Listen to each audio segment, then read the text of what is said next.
حضرت ابن عمر رضی اللہ عنہ سے روایت ہے کہ نبی صلی اللہ علیہ وآلہ وسلم نے فرمایا کہ نظر کسی چیز کو نہ آگے کر سکتی ہے نہ پیچھے، اس کے ذریعے تو صرف بخیل سے مال نکلوایا جاتا ہے۔ صحیح مسلم حدیث نمبر 1745۔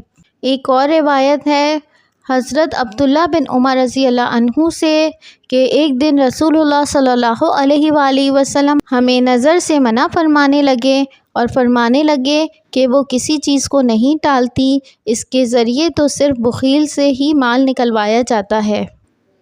صحیح مسلم حدیث نمبر 1744۔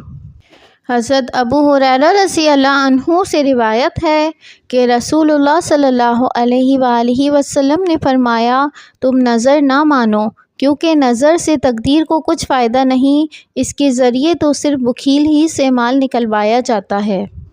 صحیح مسلم حدیث نمبر 1748۔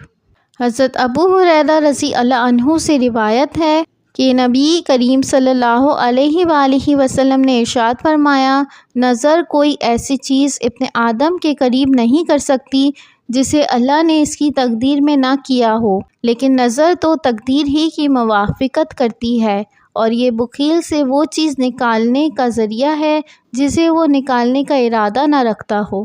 صحیح مسلم حدیث نمبر 1750۔